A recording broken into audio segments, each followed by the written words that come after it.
Ignite CDA. If you'll all please stand and help me with the Pledge of Allegiance. I pledge allegiance to the flag of the United States of America and to the republic for which it stands, one nation, under God, indivisible, with liberty and justice for all. Thank you all. Please be seated. Do we have any public comment? Now would be the time to come forward for public comment. Seeing none, I'll entertain a motion for the consent calendar. Make a motion that we approve the consent calendar with the July 20th board meeting minutes, payables as submitted, and the district monthly financial statement. I'll second that. Moved and seconded. Any discussion? All in favor say aye. Aye. Aye. And I think we have one council member that's zoomed in. Are you there, Steve? Yeah, this is Steve. I just- Not a council member, but I'm here. Or- And is Olivia on there too? All right. All opposed say nay. Motion carries. Thanks. Budget hearing. Tony, do you want to brief on what's happening here and then we'll open the hearing, or am I just open the hearing up? I'll just kind of go ahead and share with you that the fiscal year 2022 amended budget has not changed from what you saw in July. It's up on the screen, and I think you're ready to go to open the public hearing. Now, according to the statutes, we have to publicize this hearing in the papers and at least how many days in advance? How many days in advance do we have to publicize this hearing and stuff to the public? I can't hear you, Mr. How Chairman. many I'm days in sorry. advance do we publicize? Pardon? When's the publication? When did I it can hear happen? myself. Oh, it happened the two Wednesdays prior to this board meeting. Okay. So I'll now open it up to public hearing to for our financial meeting. Budget hearing. Anybody wants to offer any input?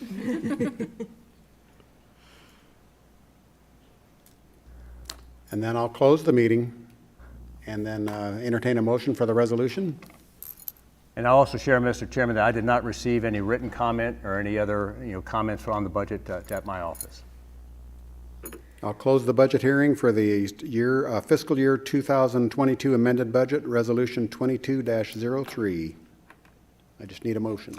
I'll make a motion to move forward Resolution 22-03, adoption of Ignite CDA amended fiscal year 2022 budget. Second. Moved and seconded. Roll call. Chapkus, Here. Widmeyer, Yes. Evans, Yes. Garcia, Yes. Hoskins. Here, yes. And is Met's not on, correct? Correct. Not that I've heard. We've got one caller in, but I don't know who it is. It's unidentified number, and they are in mute, so I can't help you. Okay. Motion carries. We'll open up the budget hearing for the fiscal year 2023 budget. Public hearing is open right now for the fiscal year 2023 budget. Seeing no input, I'm going to close the meeting, and I'll entertain a motion to accept the budget as presented and advertised. I'll make the motion to, as accepted, the Resolution 22-04, adoption of Ignite CDA fiscal year 2023 budget. Second. Moved and seconded. Roll call, please. Chapkus, Yes. Widmeyer, Yes. Evans, Yes. Garcia, Yes. Hoskins. Yes. Motion carries then, and on to the Executive Director's report. Thank you, Mr. Chairman.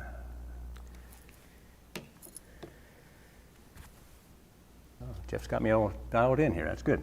So the item under the first item on the Executive Director's report is the Atlas Project Areas 14 and 15 request for proposals. This is number 6. I shared this proposal packet with you a few days ago. As you recall, I can point out to the viewing audience, areas 14 and 15 are located right here. They comprise 15 single-family front-loaded homes. And as you recall, this used to be part of the area, or the RFP number 5 that we've rescinded since Toll Brothers had changed their thinking. So we think the time is right to go ahead and test the market on a smaller scale to bring these 2 areas back online to see what the interest will be from development teams. So we think it's small enough that it's not overwhelming and that we might get a broad, or a diverse group of developers that might propose on this smaller type of product. The proposers will have to bid on both of them at one time. They can't do 14 or 15. They have to do 14 and 15 because of the small nature of the offering.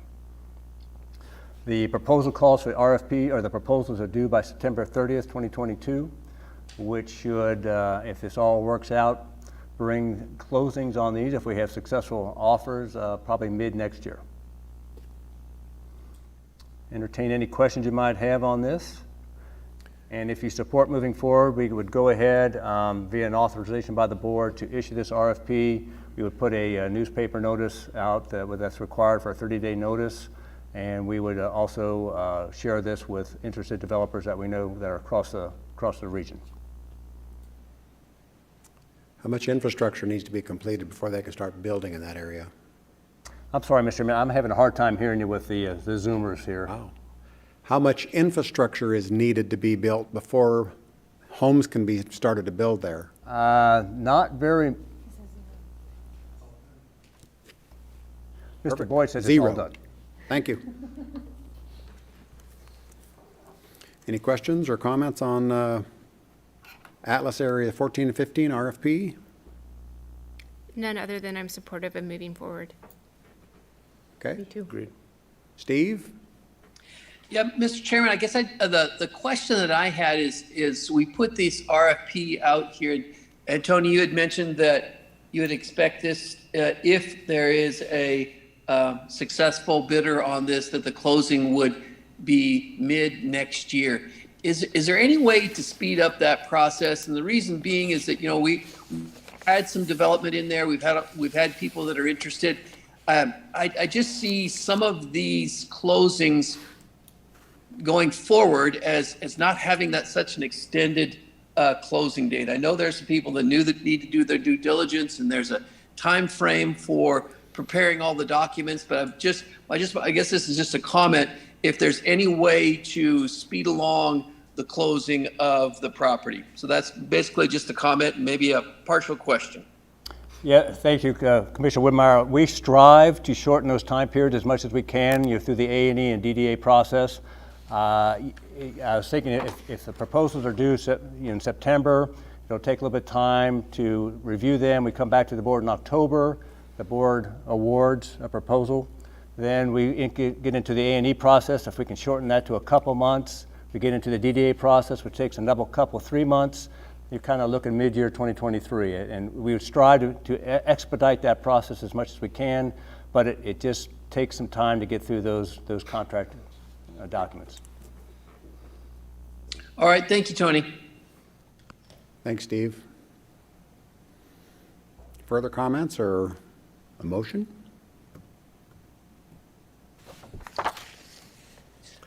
This is Steve, and I will make a motion to approve the Atlas Project Area 14 and 15 RFP. Second. RFP number 6, moved and seconded. Any further discussion?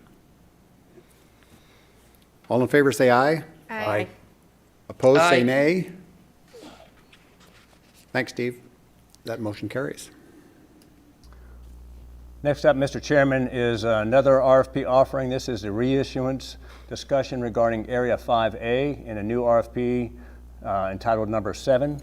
As you see on the screen, 5A is located right here.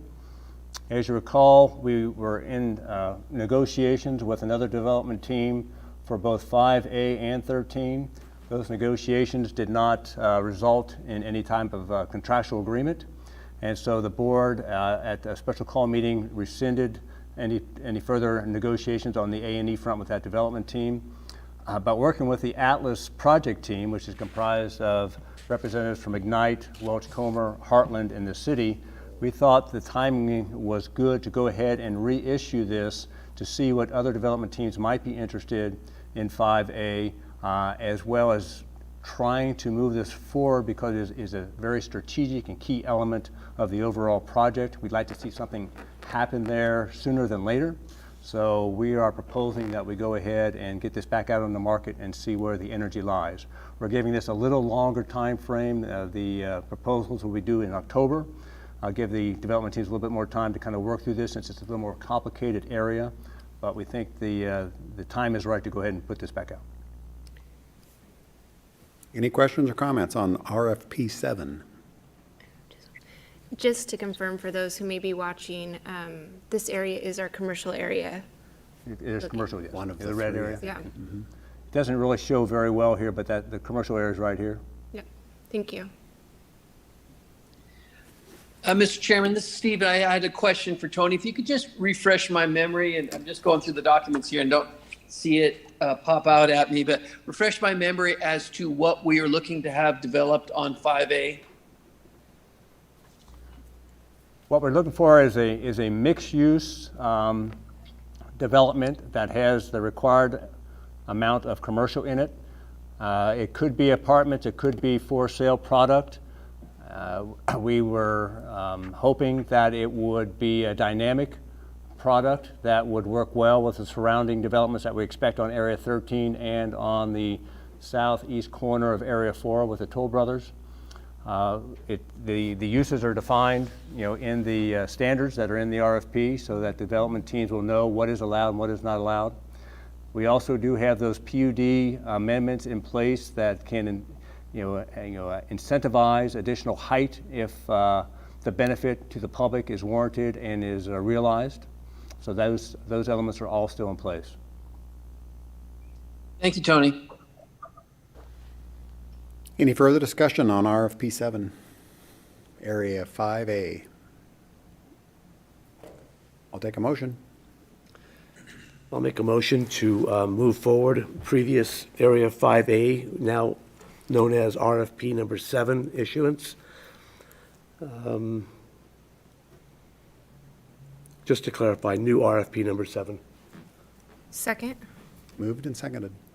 Any discussion? All in favor, say aye. Aye. Aye. Opposed, say nay. The motion carries. Next up, Mr. Chairman, I'd like to invite my good partner, Phil Boyd, with Welch Comer Engineers to share an Atlas project update. Thank you, Tony, and Chairman Hoskins and board members. Mr. Boyd. Let's see here if I can find my presentation. Maybe it's already there.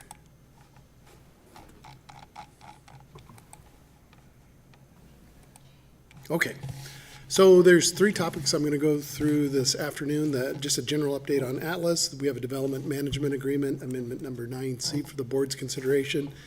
And I'll apologize up front. The Mount Heek Initiative, this is going to be a pretty detailed discussion because it involves a fair amount of money, and I want to make sure the board really understands everything.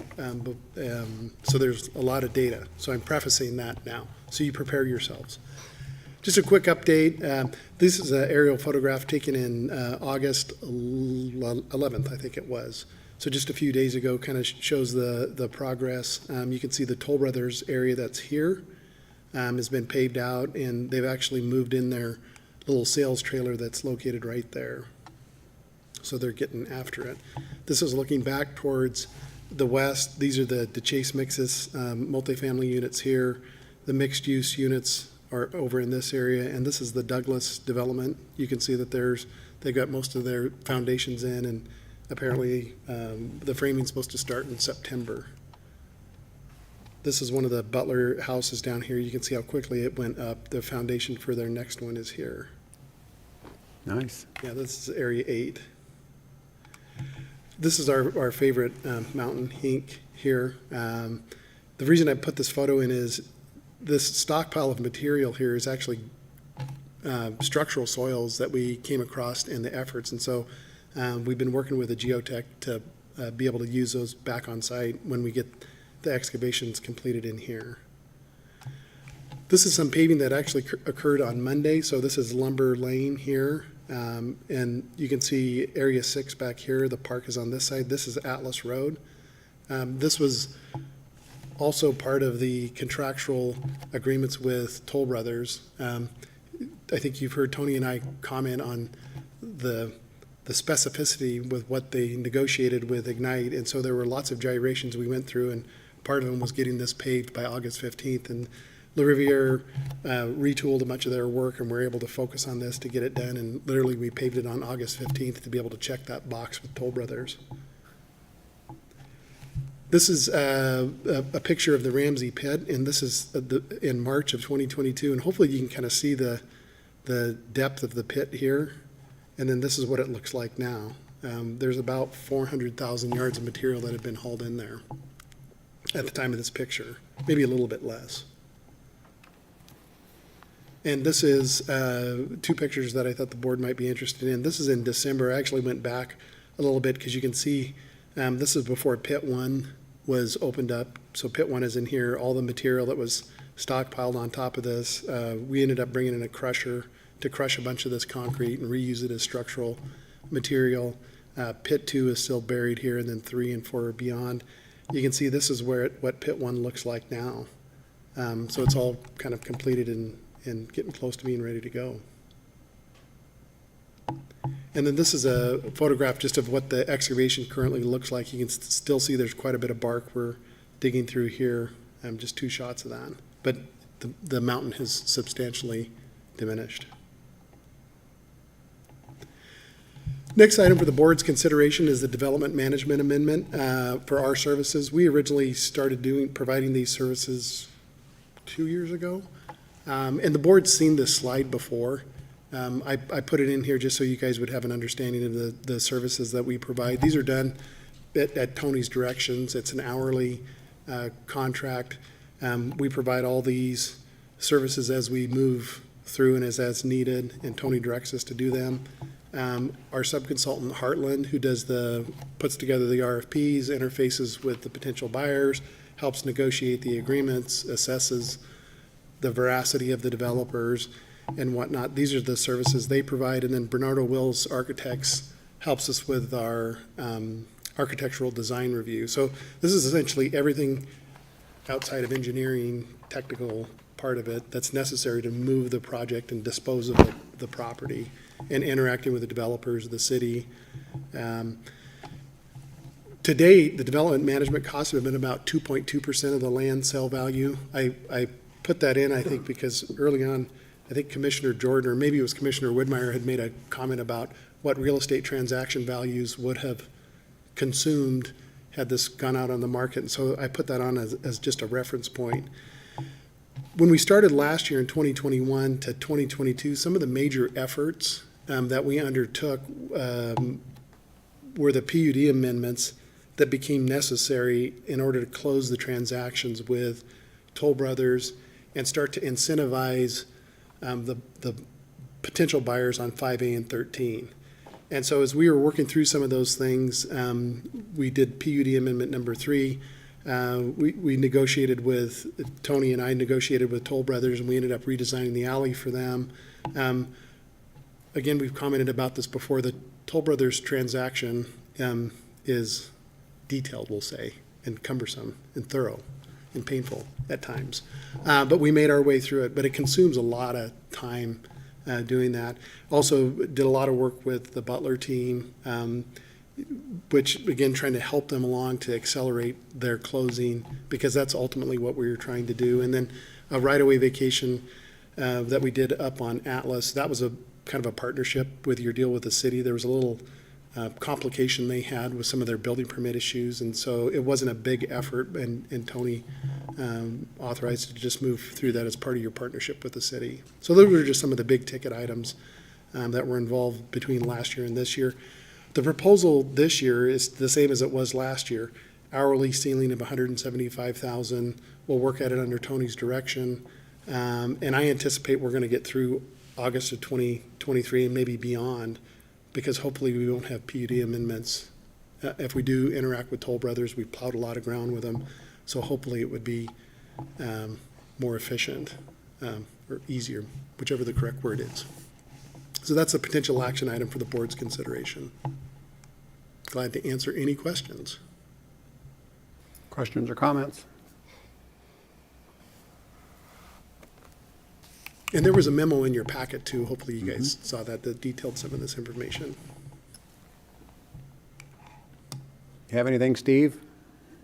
No, I would like to make a motion, if that's appropriate time. Yes, sir. I would make a motion to approve the Welsh Comer Contract Amendment 9C, which is the Development Management Service Agreement. I'll second. Tony, is that a not to exceed? It is, yeah. Moved and seconded. Any further discussion? All in favor, say aye. Aye. Aye. Opposed, say nay. Motion carries. Thank you. Thanks, Phil. So now we'll get into the Mount Hink Initiative, which involves a board request for additional funding to deal with more unsuitable soils we found. Before I got into it, and Tony and I have been talking about, the level of detail to present the board, because we could spend a lot of time talking about it. So hopefully the level of detail I'm going to present is sufficient. But the board, obviously, you can ask as many questions, and if we need more detail to come back, I'm certainly prepared to do that. What I wanted to start with was an overall financial overview of where we project the project to end at. And you guys have seen a version of this slide before. Probably the last time you saw it was in a board, some of the board members have, was in October of 2021. And so what this has in it is each of the different phases. It has the areas. If it's in light text here, it means you've sold it and the transaction's closed. If the area is bolded, we have an estimated value, but talking through this with Tony, we don't necessarily want to show what the estimated sale price of the areas is, so I've blocked those out. The total is down here. So in phase one, the board sold $9.5 million worth of real estate. We spent $5 million building the infrastructure for it, which netted $3.991 million. Had the board elected to take a pro rata share and reimburse the city for the land purchase cost, that would be this $2.9 million here, then that's the net revenue. So hopefully that makes sense to the commissioners. In phase two, same type of thing here. We estimate that it's going to generate about $25 million in revenue, about $8 million in development costs. There's your net. And again, if you were to reimburse the city on it. Moving into phase three, which includes Mount Hink in it, there's two areas, 11 and 20. And we estimate that there's about $10.8 million in real estate sales there, or land sales there. This number here, $10.25 million, is the infrastructure cost plus the cost to remediate Mount Hink and the worst case scenario. And that was in the memo that I sent to the board. And I'm showing you the worst case scenario here because I wanted you to be aware of this number right down here, that the projected net revenue currently is about $22 million once the project is completely sold out. And Tony and I are always cautious to say that assumes closed transactions, completely sold out. The transaction isn't complete until the money's in the bank. And so it is a projection. And then if the board elects to reimburse the city the total amount, $9.17 million for land sales, then you would net about close to $13 million in revenue at the end of the project. So does that, hopefully that's clear. Glad to answer any questions before I move on.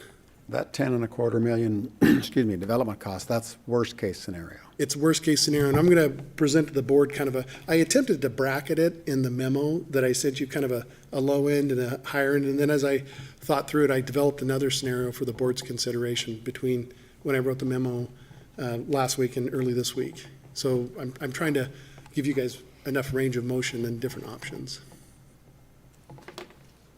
Any questions on that? Okay.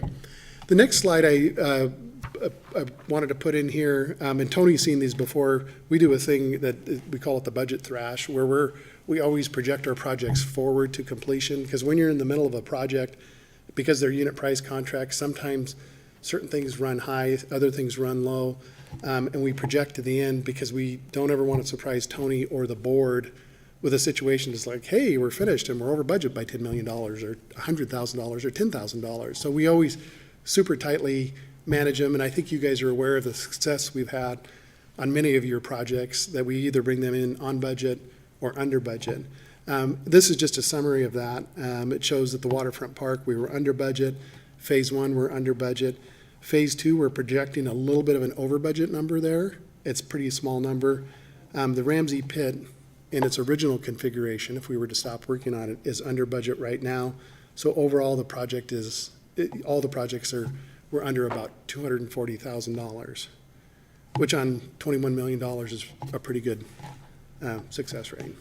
And a lot of the credit for that goes between the collaboration between Ignite, Tony, ourselves, and La Riviere, because when we come across issues, we try to work through them collaboratively, and there's quite a bit of give and take on it. So now getting, with that background, getting to the meat and potatoes of the Mount Hink question. This was originally the proposed development before Mount Hink kind of raised its head. As we were working through development of this area, it was intended to be recreational, and the discussion kept happening, is there a way to turn that into developable property in an economical way?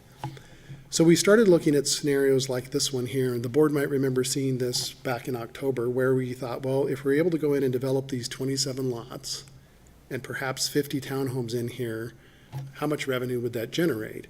And so we determined, it's going to generate about $10 million. What is it going to cost to get in and remediate what we projected were these historic pits? And just as a refresher, and you guys might remember this again, it was a challenge to determine the extents of those pits. We used old historic photographs, the boring information that we had collected from prior potential buyers, excavations that Ignite funded and we did. But remember, there was such a mountain on top of it that you couldn't really economically get deep in it. So understanding all of those potential risks, the board said, let's move forward. And what we had projected was, this is going to be unsuitable material. We thought this was structural. We understood this was probably going to be unsuitable, and some of this would be unsuitable. As with the project moved along, I reminded the board in May that, gosh, we ended up finding non-structural soils in here. So that's a little bit of a double whammy, because we both have to haul it off, and then we don't have it, because we needed the structural soils to cap the site with it. So we continued down that path. We've gotten to the point now where La Riviere has removed enough of the overburden that we've been able to do some test holes in this area. One positive thing, and I showed you a picture of it earlier, we came across structural soils here, but they were unconsolidated, meaning they weren't sufficiently compacted to build things on. So we have to pick them up, move them out of the way, and then put them back in here. And so that is an additional cost we didn't anticipate. In this area, we've determined that the unsuitable is a little shallower in some of the areas than we thought, so that was a positive story. But in this area, we still haven't been able to dig deep test holes. So we went back through, did modeling of it to make an estimation of what we think might be unsuitable and suitable. So there's about 240,000 yards more material we need to touch, meaning we either need to pick it up and haul it away, or we need to pick it up and put it back down in a compacted way in order to achieve this layout. Because ultimately, some layout like this, so we can develop sellable property, is ultimately what we're after. So I decided to put this in. Scott, can I ask a question? Yep, question? Before you go too far, can you explain a little bit more on the unconsolidated materials? So you said that's the green section, and that they're suitable, but they need to be removed and then returned? Yes. So what does that mean? I So- mean, I get it, yeah. but that part, but why? Because what we anticipate is, at the time these were excavated, there was a lot of earth being pushed around. And so when the soil gets picked up from its native condition and it gets pushed to some location and it just gets pushed there, it doesn't get compacted, it ends up being unconsolidated. So you can imagine that perhaps when they were excavating this pit, they were pushing material into this area. Who knows what happened at that time? But it's unconsolidated. And so we're making those assessments as we go. So now it needs to be picked up. We need to move it out of the way. And then we need to put it back down and compact it so you can build upon it. Got it. Thank you. So this is actually the way that La Riviere gets paid. So this is their contract. It's a unit price contract. So when we estimate that they're going to move or they're going to knock down a certain amount of material, 400,000 yards of material at Ramsey. If they knock it down, they get paid for it. And we measure the quantities. We have this very complicated process where we fly it, they fly it, we compare our surfaces, till we make sure that we're paying for what the work that they're doing. And so it's a unit price contract. I've highlighted the two here that if the board elects to add funding, we anticipate would overrun the original estimated quantity. So for instance, we anticipated hauling 400,000 yards. If we fall of that 240,000 yards of material, if we anticipate that we're going to haul 140,000 more to Ramsey, it's going to increase the project cost by 1.54 million. We're going to anticipate that we're going to be able to pick up and set back down and compact 100,000, which would add about $450,000 to the contract. Once that's all done, because we don't have our structural soils that we thought we were going to have, we now need to cap our site with structural soils and finish bringing it up to grade so it's a suitable subdivision, because you don't want a hole, right? We need to build it to a suitable subdivision elevation. We don't want to go buy that we would not recommend buying it on the open market because it would be so expensive to do that. So one of the things to do is wait for, as contractors build things, and they need to get rid of the soils, we say, we'll take your structural soils. There's some sitting out there right now we call it tipped to the site, that got tipped to the site. We need to make sure it's suitable material, it gets spread and compacted. So that's what this line item is here. The reason it's not highlighted and none of these other ones are highlighted is because it's not a must. We don't need to do that to immediately, we could do it later.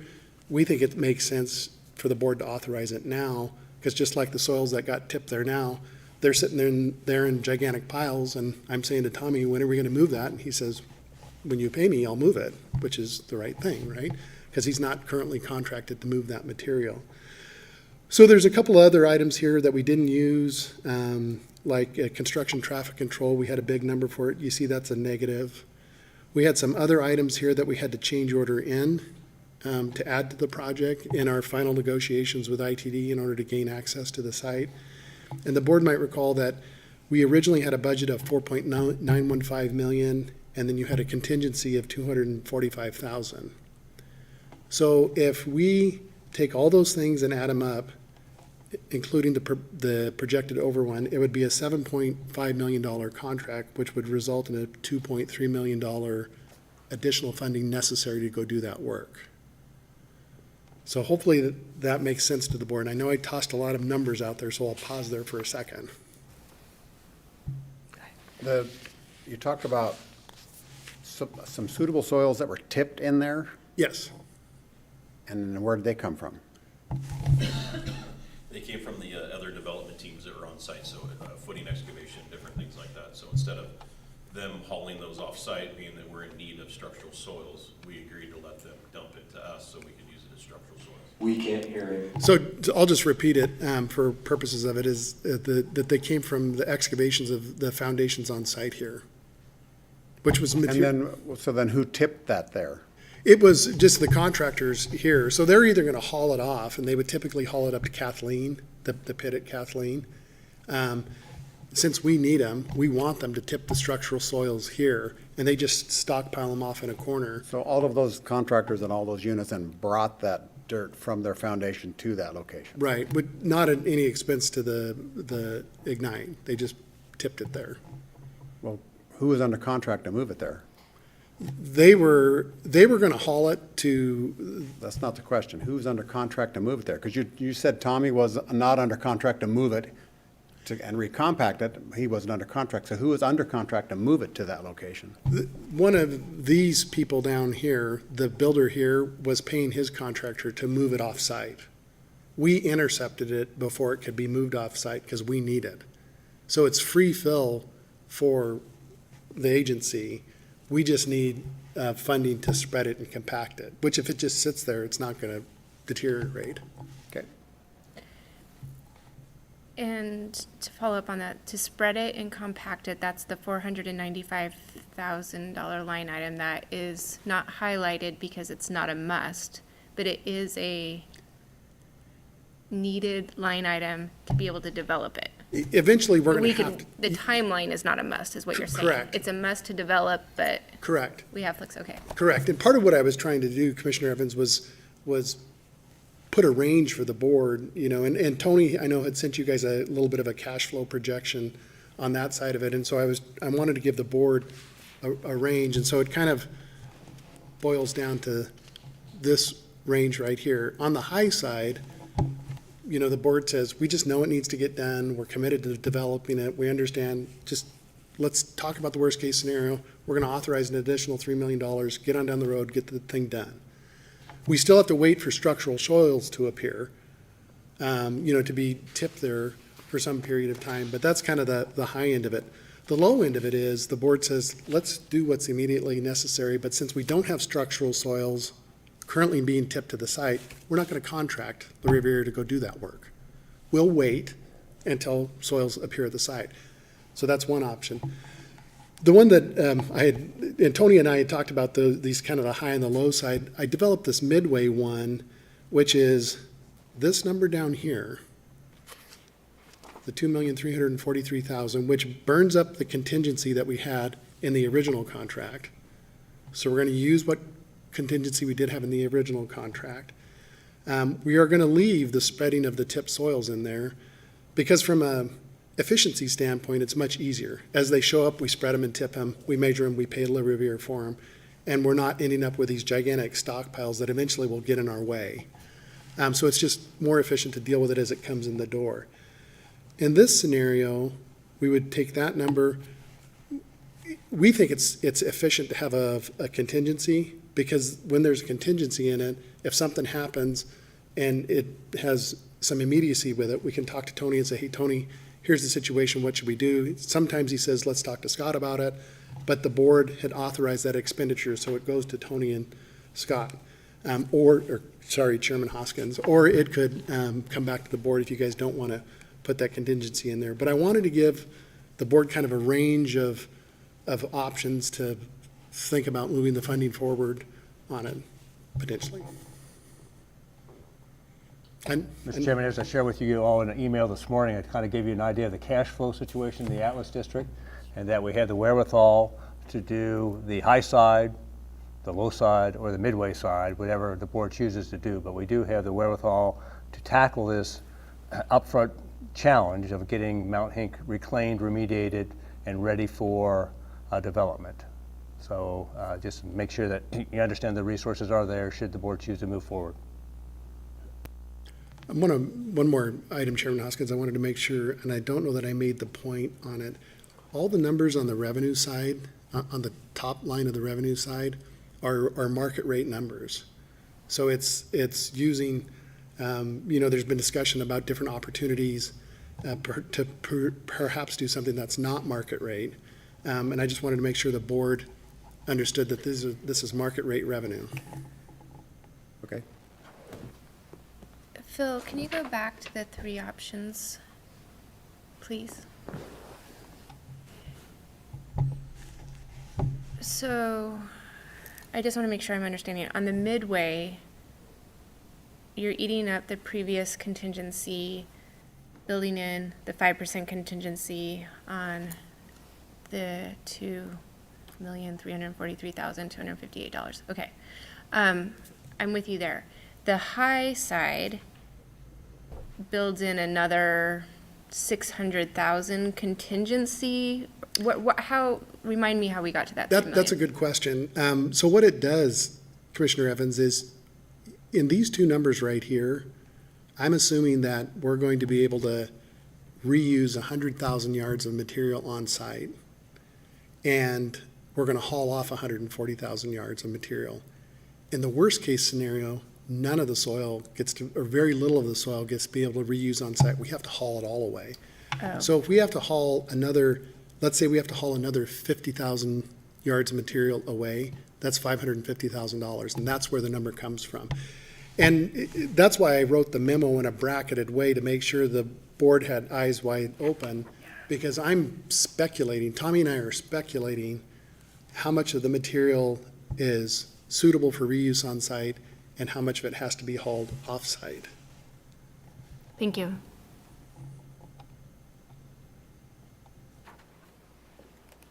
Mr. Chairman, this is Steve. I have a couple of questions, if I could, please. You bet. So Phil, could the net effect of the reclamation project of Mount Hink, from all the costs to remediate it, to get a buildable product, that is a positive number, right? Yes, it's under the first slide I put here, using the worst case scenario, assuming that the board authorized $3 million of additional revenue and we are funding and we went and spent all of it. And then once we've done that, we've brought the site up to grade with tipped structural soils. We went in and built that road, planted the trees, got it all ready to sell. Based on current market rates, you would generate a positive $547,000. That includes the curb, streets, sidewalks. Yes, sir. Landscape. Yes, sir. So ahead, Steve. under the worst case scenario of the $3 million, it's a positive $547,000. That's correct. And if we go back to where we were originally, when we talked about Mount Hink was just going to be some kind of, I guess I would say a bizarre recreational opportunity, right? Because I don't know what really could have been made of Mount Hink. But if we chose not to do the total remediation route with Mount Hink, we would have had to spend something there, right? We couldn't just leave it as is. Correct. So I would imagine that would have been a substantial expense with no revenue.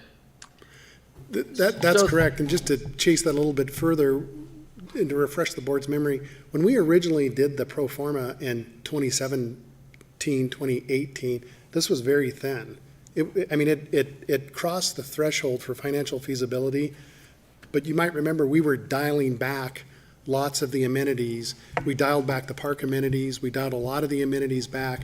And to Commissioner Widmeyer's point here, we punted on what we were going to do with Mount Hink. We said, maybe we'll shape it a little nicely and kill the weeds and plant a couple trees on it, but that's it. So there wasn't, and obviously the real estate world changed, and so it presented this opportunity. But you're right, Commissioner Widmeyer, that we wouldn't have been able to leave it the way that it was. Yeah, and even just shaping it a little bit and killing some of the weeds. I mean, we're talking that this has been a tremendous development, and we see some nice homes going up there now. And I don't think that the response of the people that are going to live there, that they would have been very satisfied with just that minimal amount of investment. And then people drive by it and say, well, what the heck is this all about, right?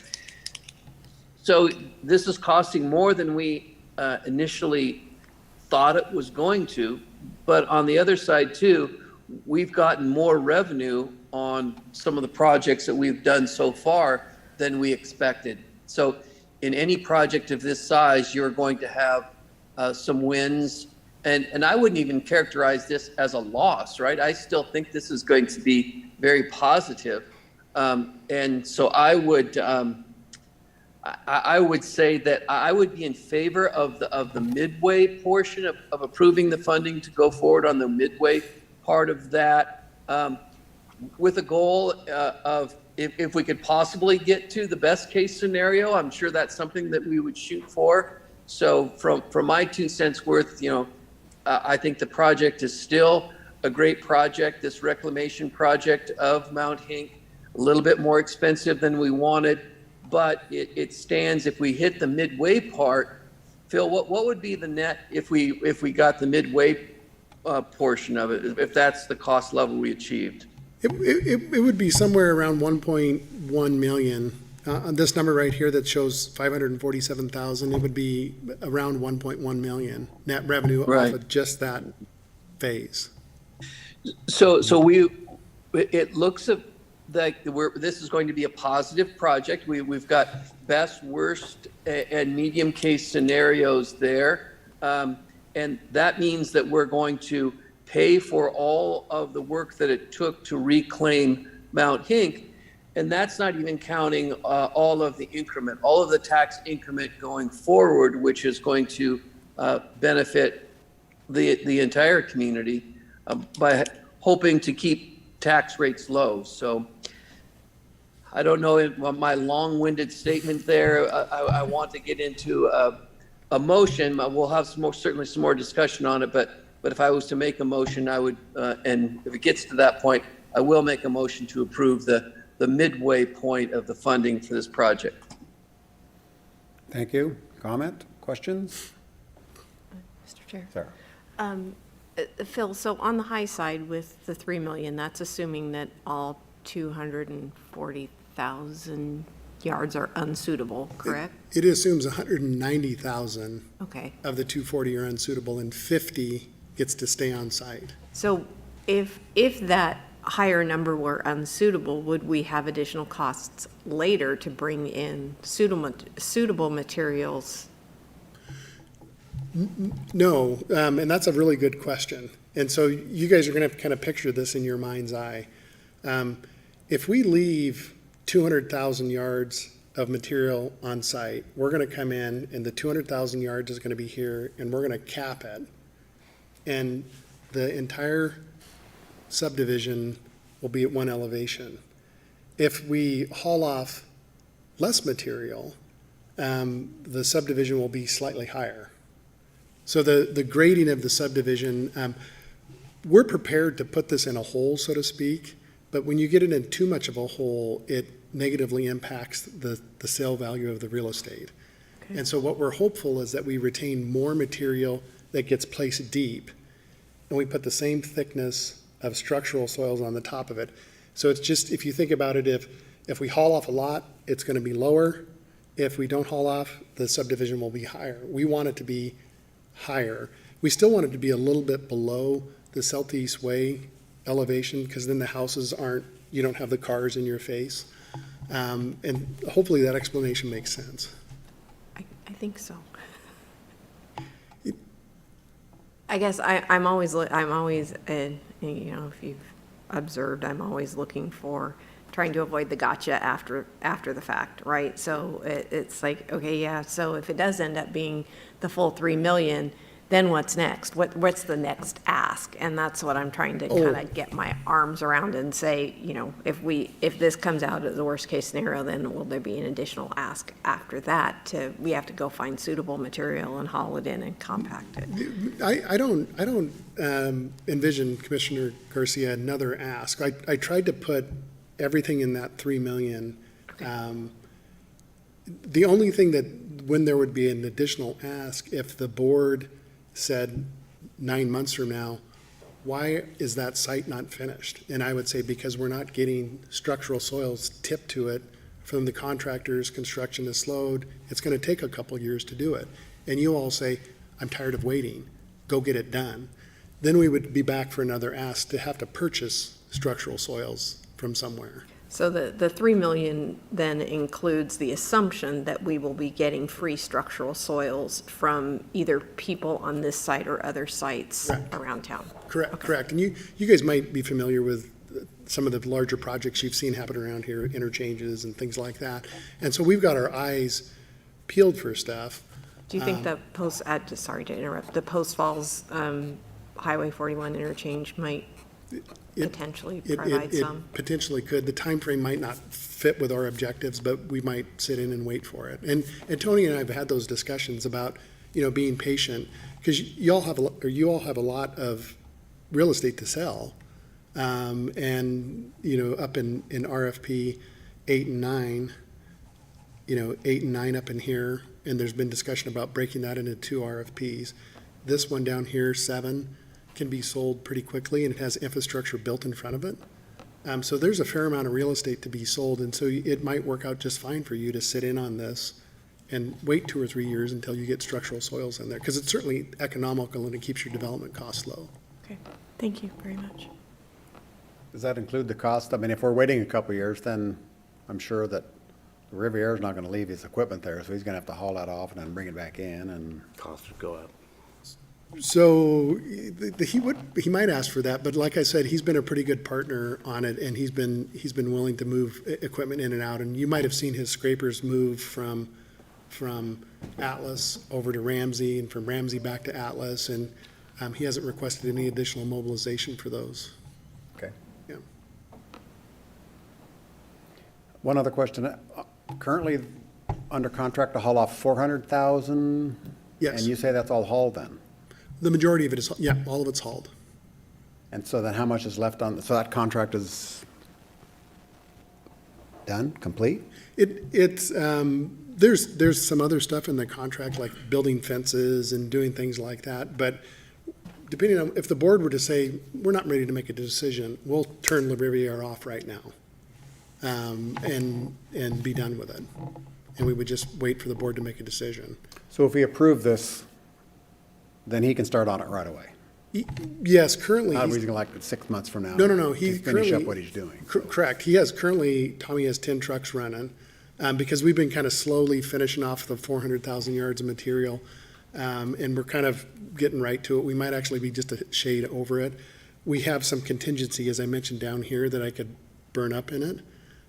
But we don't, this is getting a little bit into the weeds, but when he shuts trucks down, those people just don't go home and go, well, I just stop working now. They go somewhere else. Right. And now he can't get them back. What he's queued up for, depending on what the board decides tonight, if you decide to move forward on this, he'll add about 10 more trucks. So instead of running 10, we'll run 20. Because remember, we want to be finished with the excavation before the weather hits. So he's got a couple more months in there. Well, I myself think it's a great idea to get all of the Atlas to a sellable land sales point, so.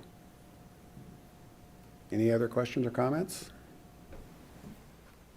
I think we're ready for a motion, Steve.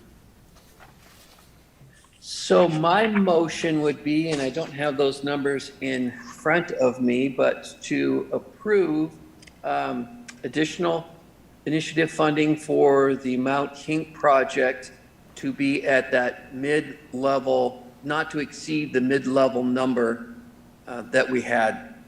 And I don't have that number in front of me, but so if we can fill in that blank of what that number is, it was 2 point some odd million dollars with a 5% contingency.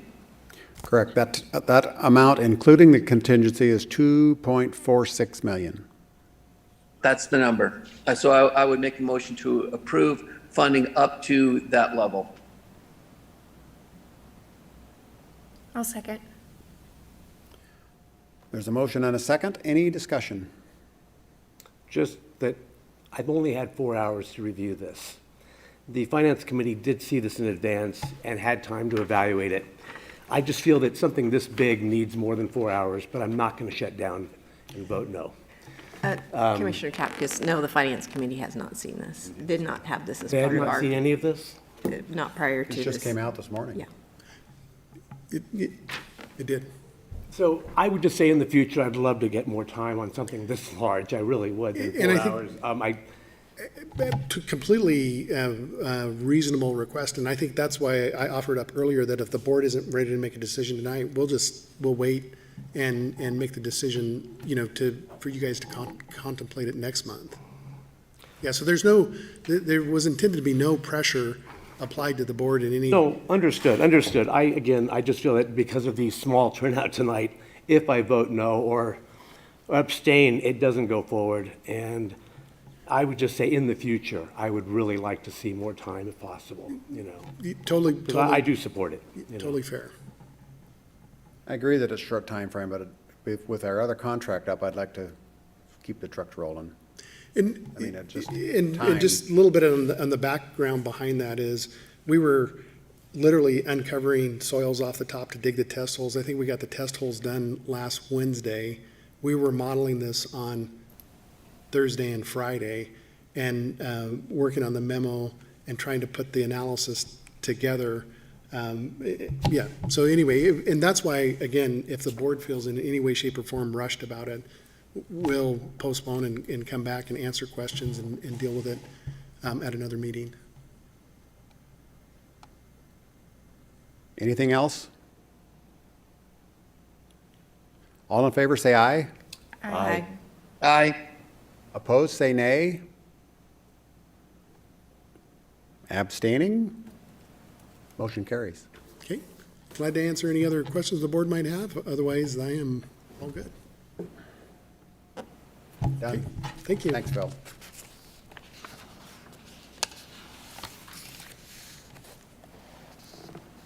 That's all I have for the Executive Director's report, Mr. Chairman.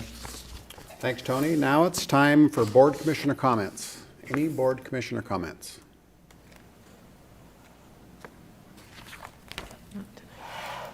Hearing none, then I would entertain a motion to enter into executive session. So moved.